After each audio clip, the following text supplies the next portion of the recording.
order. In fact, Rajiv Bajaj has warned that the industry could be headed towards a grinding halt if the curbs are not removed.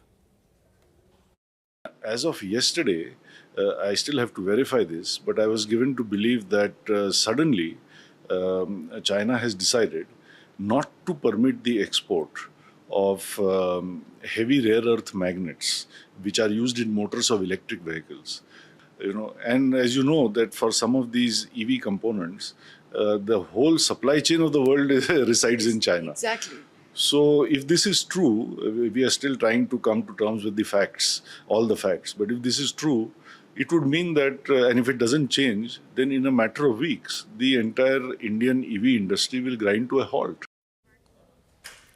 And joining me now is Ashok Chandak, President of the Indian Electronics and Semiconductor Association, Rakesh Sharma, Executive Director of Bajaj Auto. We also have with us Jonathan Cheng, China Bureau Chief at the Wall Street Journal. Gentlemen, thank you very much for joining us.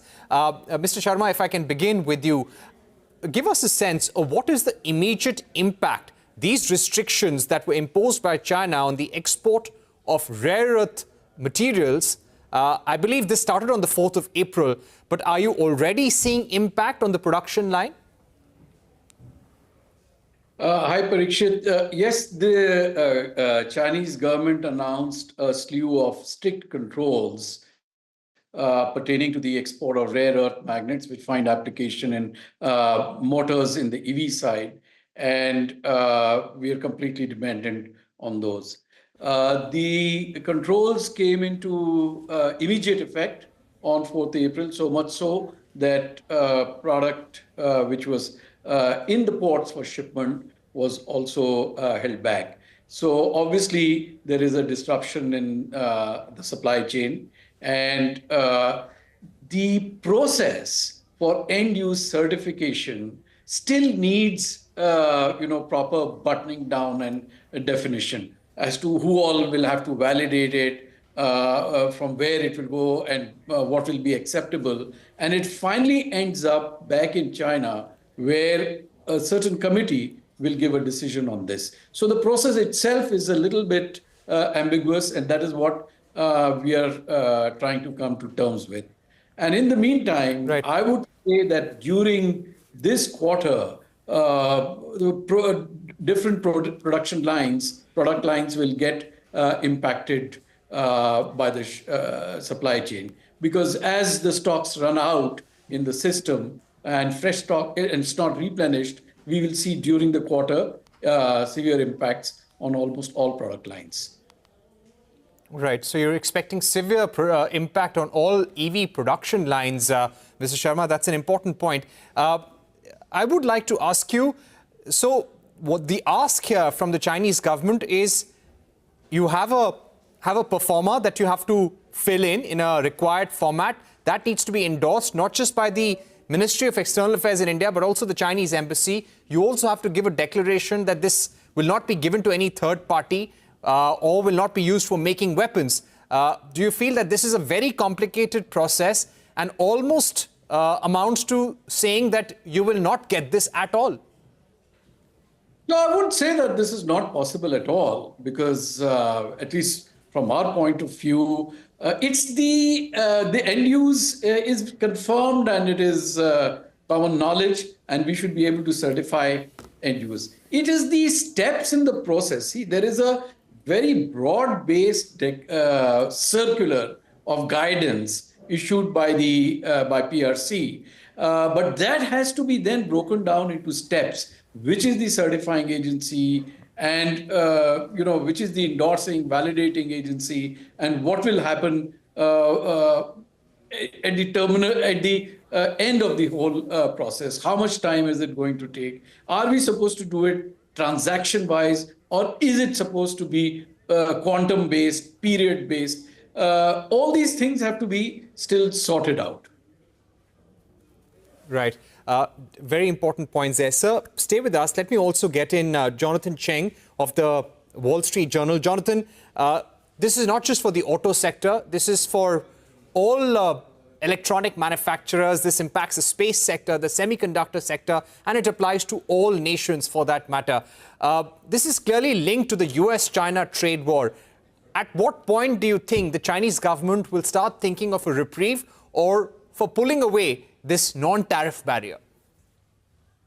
I think it's very hard to predict when that might happen. I think China recognizes here that it does have some leverage because all of those industries that you just mentioned, are many of them are reliant on these rare earths. Of course, rare earths aren't actually all that rare. They're plentiful around the world, but there aren't many countries that can process it, and that's where China really has a chokehold on the global industry. And because all of these industries are linked to national security, there is a national security grounds that they can claim on this. And of course, we've seen that trade more generally has become a national security issue. Certainly, that's the way the US has been looking at it for the last few years in terms of restricting semiconductors and restricting other things that they see as critical to China's advancement. And China obviously sees it that way as well. So even if they're being used for things that don't have anything to do with the military, it is going to gum up the whole system and introduce a lot more uncertainty. Right. Let me get in Ashok Chandak of the Electronics and Semiconductor Association. Mr. Chandak, how worried is the Indian electronics manufacturing industry, the semiconductor manufacturing industry, as a result of these curbs that have been announced by China? Are your members writing to you to seek help from the government? Have you already approached the government for help?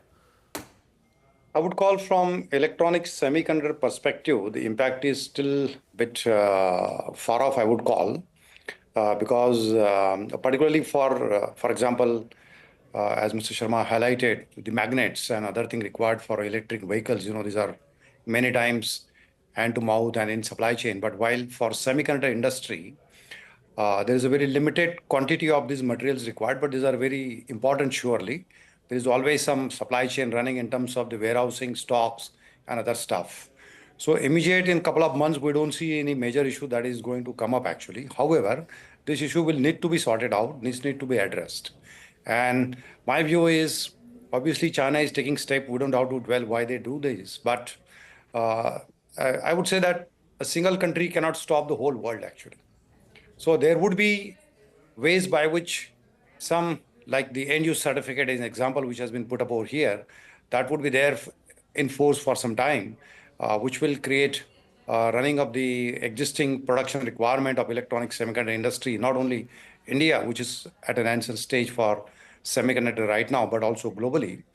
But there are new alternatives, those are going to emerge actually. In fact, last couple of quarters or years, I have seen already in a semiconductor industry, many companies are trying to diversify their supply chains and supply bases.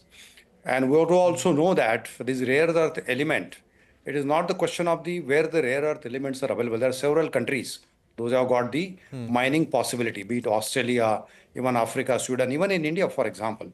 The issue is of the refining and processing. And there also refining processing, there are two factors we should look at. One is the economical factor, and second is the technology factor in terms of the refining processing. And I would say that the total amount of the market size for these materials has limited the number of companies doing the refining and processing of these materials, and China definitely has got the leadership in terms of the market share, surely over there, with whatever means and other stuff. But this should happen going forward, as we see already several companies worldwide started talking about diversifying supply chain, looking at even the recycling as one of the method, because some of the materials required for magnets and other semiconductor lithography machines and equipments, they could also use the recycling topic actually. So I would say in short term, yes, definitely there is a cause of concern. I want to bring one example here, if you allow me 30 seconds more. When Russia-Ukraine war started, everybody was worried that the entire industry will come to the grinding halt because most of the precious gases like neon and other stuff were supplied from Ukraine. And you would see that, except few noise here and there, nothing much stopped in terms of the industry per se, actually.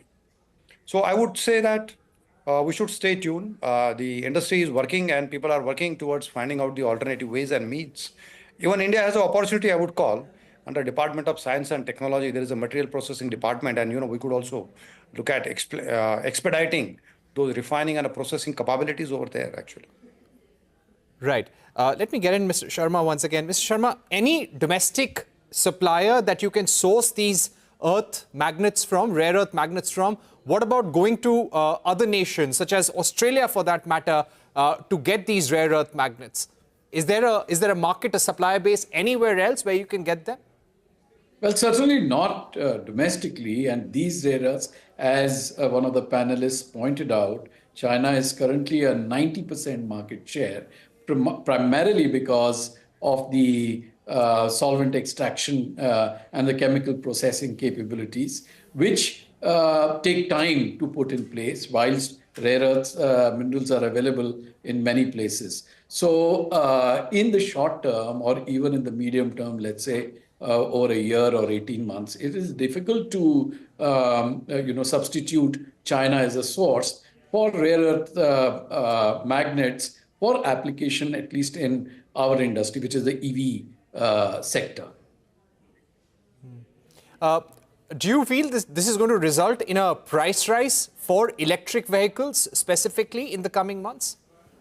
No, I don't think it is price related. I think it is disruption related. So at least the responsible OEMs will not leverage this to increase prices. There may be some secondary market which develops, but we should not lose sight of the fact that India is a very large market for EVs, at least for two-wheelers outside of China. Currently, and let's say in the next 2 to 3 years, it's going to be a huge market. So it's a huge business opportunity for anybody, obviously including China, to supply the Indian EV system. So I think in the short term, it's very, very important to understand what the objectives of the Chinese government are, to take them at face value and not consider this as a non-tariff barrier, and quickly align to the process requirements. If that can be clarified on both sides, on the India side and the China side,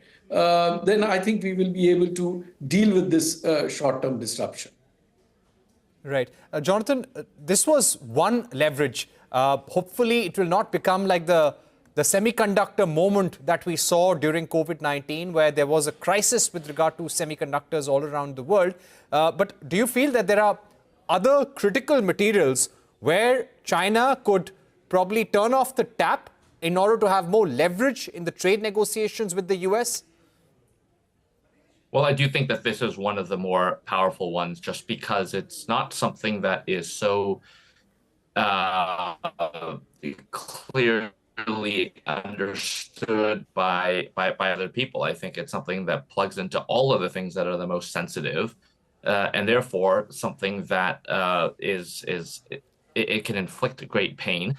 But also it's not so easy to understand for the average person. So there may be less blame that goes towards China in that regard. But I do think that, China has had a lot of time to think about this, because during Trump's first term, most of his focus was on China, and China did have to look for different ways to exert leverage. I think exactly what the other panelists have said here. I think you're going to start to see other countries look for alternatives. In the past, you never really had to think about this, because you knew that you could get what you needed from China at a very good price. But if China is going to start to withhold it, then you need to look for alternatives. And I think when that starts to happen, then China loses some of that leverage. And I think you'll start to see that happen over the medium term. It won't change overnight. And that's what gives China its leverage now.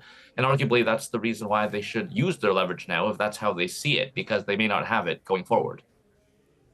Right. Mr. Chandak, final question to you. Do you believe that, at a time when the world was trying to diversify away from China, this move may actually force companies to continue investing more? And if tomorrow they need these materials and they're not getting it at the price they want or so easily, do you feel that more companies may want to get into China and that diversification towards India may slow down? No, my view is this is one of the classic examples during the all so-called trade wars, that the countries are going to leverage what they have, and that's what we see from a China perspective. But I can tell you that particularly from a semiconductor industry perspective, the companies have already started several quarters and years to look at the alternative mechanisms. So, for example, some of the examples which are known to me particularly, US already started processing of the gallium and germanium In Japan, there is some activity going on. The company in Australia called Lenas, they already started to work on this neodymium and praseodymium oxides. And this is going on actually. So my view is, in a short term, definitely there is a major cause of concern, no doubt about it. It could also create the shortages and delays and some disruptions, including a price rise for these materials actually. But in a medium to long term, the multiple opportunities would emerge and there would be more suppliers, those would emerge for multiple materials. And growing, it is increasingly seen now that for semiconductors as well as electronics, both, those are critical for every country. The several companies are coming forward now and try to invest and try to bring. And as I mentioned before, because the total market size in terms of the $1 million or $1 billion, if you want to count, was quite limited. And that is why many companies Right. did not diversify. And China continued to do the economically viable way of processing and selling at affordable prices, actually. That went on. But finally, if it comes to this kind of a situation, it will become a problem. And I want to put again one more All right. statement here, just 30 seconds more. I mean, I know everybody's talking about China taking steps and other thing, but I would say